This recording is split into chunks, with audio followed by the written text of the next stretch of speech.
여러분, 귀티라는 말 들어보셨죠? 한 번쯤은 저 사람은 뭔가 귀티가 난다라는 생각을 해본 적 있으실 겁니다. 그런데 귀티가 과연 무엇일까요? 단순히 비싼 옷이나 명품 액세서리를 걸친다고 생기는 건 아닙니다. 귀티는 우리가 살아가는 삶의 태도와 마음가짐, 그리고 일상 속 작은 실천에서 우러나오는 겁니다. 오늘은 가진 것과 상관없이 귀티 나는 사람들의 세 가지 특징을 이야기해 보려고 합니다.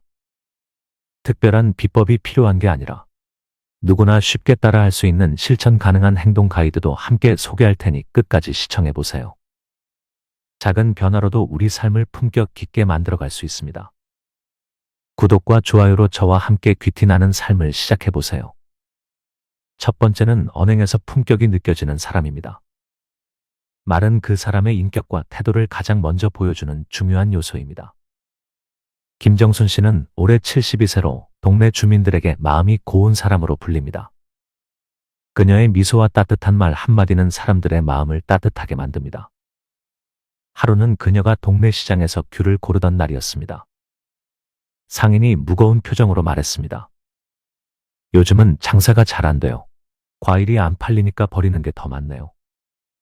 김정순 씨는 상인의 말에 고개를 끄덕이며 이렇게 대답했습니다. 요즘 다들 힘들다 하시더라고요. 그래도 사장님 가게 귤은 정말 맛있기로 소문났던데요. 이렇게 예쁘고 싱싱한 귤을 보니 기분이 좋아지네요.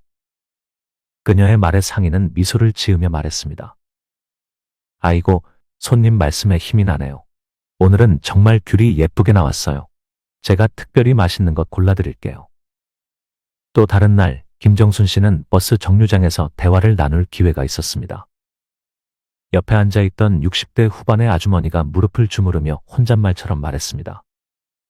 나이 드니까 여기저기 안 아픈 데가 없어요. 이래서 늙는 게 슬픈 거죠. 그 말을 들은 김정순 씨는 조용히 웃으며 답했습니다. 저도 그 기분 알아요. 하지만 아주머니께서 이렇게 정류장까지 걸어오신 것만 해도 대단하세요. 몸이 움직이는 한, 우리 건강은 아직 기회가 있다는 뜻이죠. 아주머니는 고개를 끄덕이며 미소를 지었습니다. 그러네요. 그냥 앉아있는 것보다는 이렇게라도 걸어 다니는 게 낫겠어요. 고맙습니다. 김정순 씨는 말을 할 때 상대방의 기분과 상황을 먼저 생각합니다. 내가 어떤 말을 하면 이 사람이 조금이라도 힘을 얻을까? 그녀의 말투는 부드럽고 어조는 따뜻하며 말 속에는 상대를 응원하는 마음이 가득 담겨 있습니다. 이것이 그녀가 품격 있는 사람으로 불리는 이유입니다. 김정순 씨의 이야기는 단순히 따뜻한 말을 건넨 것이 아니라 상대방의 마음을 어루만지는 대화의 힘을 보여줍니다. 품격 있는 말 한마디는 돈이 드는 것도 아니고 특별한 기술이 필요한 것도 아닙니다. 그저 상대를 이해하려는 마음에서 시작됩니다. 여러분도 오늘부터 품격 있는 언행을 실천해 보세요. 그 시작은 아주 간단합니다. 감사합니다 또는 좋은 하루 되세요 같은 작은 말 한마디로도 충분합니다. 이렇게 만들어지는 하루가 여러분을 귀티나는 사람으로 바꿔줄 것입니다. 두 번째는 항상 단정함을 잃지 않는 사람입니다. 귀티는 화려한 명품이 아닌 스스로를 관리하는 태도에서 나옵니다. 박영희 씨는 올해 65세로 그녀를 아는 사람들은 하나같이 정갈하고 귀티나는 사람이라고 말합니다. 사실 그녀의 옷장은 단출합니다. 옷이 열벌도 채 안 되지만 모든 옷은 다림질이 잘 되어 있고 깔끔하게 정돈되어 있습니다. 그녀는 이렇게 말합니다. 옷이 비싸지 않아도 단정하게 입으면 내 태도가 달라지고 그게 나를 빛나게 해요. 얼마 전 박영희 씨는 작은 마을 축제에 초대받았습니다. 그날 그녀는 평소 입던 네이비 재킷에 화이트 블라우스를 입고 베이지색 바지를 매치했습니다. 액세서리는 딱 하나, 오래된 진주 브로치였습니다. 축제장에서 한 중년 여성이 그녀에게 다가와 말했습니다. 정말 고상하시네요. 저 재킷은 어디서 산 거예요? 브랜드가 뭔가요? 박영희 씨는 미소를 지으며 답했습니다. 이 재킷이요? 10년도 더 됐어요. 동네 마트 세일 코너에서 샀던 거예요. 중요한 건 옷이 아니라 다림질을 잘하면 새 옷처럼 보인다는 거죠. 그녀의 말에 그 여성은 깜짝 놀라며 이렇게 말했습니다. 다림질 하나로 이렇게 고급스러워 보일 수 있다니 정말 놀랍네요. 저도 집에 오래된 옷이 많은데 한번 다림질을 해봐야겠어요. 박영희 씨는 평소에도 외출 전 반드시 옷을 다리고 신발을 닦습니다. 그녀는 말합니다. 신발이 깨끗하면 내 하루가 기분 좋게 시작되는 느낌이 들어요. 그리고 머리도 항상 단정히 빗고요. 외모를 관리하는 건 나를 소중히 여긴다는 표현이거든요. 그녀는 또 특별한 날에는 스카프 하나로 포인트를 주며 은은한 향수를 살짝 뿌립니다.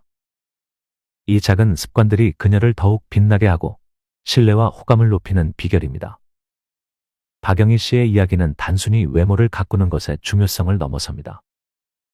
그녀가 외모를 관리하는 태도는 자신을 소중히 여기는 마음과 주변 사람들에게 긍정적인 인상을 주고 싶어하는 배려심에서 시작된 것입니다. 여러분도 오늘부터 작은 습관을 실천해 보세요.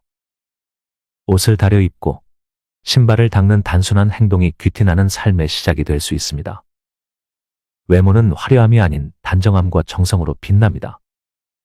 세 번째는 타인을 배려하는 따뜻한 마음을 가진 사람입니다. 귀티는 단순히 겉모습에서 나오는 것이 아니라 진심 어린 마음에서 시작됩니다. 홍길동 씨는 올해 72세로 동네 사람들에게 품격 있는 사람으로 불립니다. 그는 가진 재산이 많지는 않지만 늘 여유로워 보이며 사람들을 도와주는 따뜻한 모습으로 존경받고 있습니다. 홍길동 씨는 매주 화요일과 목요일 동네 도서관에서 자원봉사를 합니다. 그는 어린이 열람실에서 아이들에게 책을 추천해주고 부모님들에게는 책의 활용법을 알려주며 소소한 도움을 주고 있습니다. 하루는 아이 한 명이 책을 빌리며 말했습니다. 할아버지, 이 책 진짜 재미있을까요? 홍길동 씨는 환하게 웃으며 답했습니다. 그럼요. 이 책은 정말 재밌지요. 다 읽고 나면 할아버지랑 이야기해봐요. 어떤 부분이 가장 좋았는지 나중에 들려줄래요? 아이는 수줍게 고개를 끄덕였고 이후 도서관에 올 때마다 그 책에 대해 이야기하곤 했습니다. 그의 친절한 한마디는 아이에게 책 읽는 즐거움을 심어줬고 부모들에게는 우리 아이가 도서관을 좋아하게 됐다는 감사를 받게 했습니다. 며칠 전 홍길동 씨가 버스를 기다리던 중 무거운 가방을 들고 서 있는 80대 할머니를 발견했습니다. 가방을 내려놓고 싶어 하셨지만 주변에 앉을 자리가 없었습니다. 홍길동 씨는 자연스럽게 다가가 말했습니다. 할머니, 무거워 보이는데 제가 잠깐 들어드릴까요? 할머니는 처음에는 괜찮다며 고개를 저으셨지만 홍 씨의 진심 어린 표정에 결국 고맙다고 하며 가방을 맡기셨습니다. 그는 할머니가 버스에 오를 때까지 가방을 들고 도와드렸습니다. 그 장면을 지켜보던 다른 승객 중 한 사람이 말했습니다. 아저씨, 참 배려심이 깊으시네요. 요즘 보기 드문 모습이에요. 홍길동 씨는 미소를 지으며 이렇게 답했습니다. 도움이 필요해 보이면 돕는 게 사람이죠. 작은 일이라도 누군가에겐 큰 힘이 될 수 있잖아요. 동네 주민 중 한 사람이 그에게 물었습니다. 길동 씨는 가진 게 많지 않으신데도 항상 여유로워 보이세요. 비결이 뭔가요? 홍길동 씨는 조용히 미소를 지으며 답했습니다. 내가 가진 게 부족해도 누군가를 도울 수 있으면 그게 내 인생의 가장 큰 자산이죠. 사람에게는 마음이 제일 큰 재산 아닐까요? 그의 말은 듣는 사람들에게 깊은 감동을 주었고 이후로도 그는 꾸준히 배려의 아이콘으로 불리고 있습니다. 홍길동 씨의 이야기는 단순히 남을 돕는 행동이 아니라 타인을 생각하는 마음이 얼마나 큰 영향을 줄 수 있는지를 보여줍니다. 배려는 거창한 것이 아닙니다. 작은 행동 하나로도 우리는 주변 사람들에게 큰 힘을 줄 수 있습니다. 여러분도 오늘부터 실천해 보세요. 작은 배려에서 귀티가 시작됩니다. 따뜻한 마음을 나누는 하루가 여러분을 더욱 빛나게 만들어 줄 것입니다. 귀티는 화려한 외모나 큰 부에서 오는 것이 아닙니다. 삶을 대하는 태도, 타인을 배려하는 마음가짐, 그리고 작지만 꾸준한 실천에서 우러나오는 것입니다. 여러분도 오늘부터 시작해 보세요. 말 한마디에 담긴 따뜻함, 깔끔하고 단정한 외모, 그리고 작은 배려가 여러분의 하루를 빛나게 하고 주변 사람들에게도 행복을 전할 수 있습니다. 나이를 떠나 우리가 삶의 품격을 지키는 모습이야말로 진정한 귀티의 시작입니다. 내가 조금 더 따뜻한 사람이 된다면 세상도 조금 더 따뜻해질 수 있지 않을까요? 이 작은 실천들이 모여 여러분의 인생을 더욱 빛나게 할 것입니다. 다음 시간에는 또 다른 의미 있고 흥미로운 이야기로 찾아뵙겠습니다. 구독과 좋아요는 저에게 큰 힘이 됩니다. 여러분과 함께 더 좋은 이야기, 더 귀티 나는 삶을 만들어가고 싶습니다. 오늘도 멋진 하루 보내세요. 감사합니다.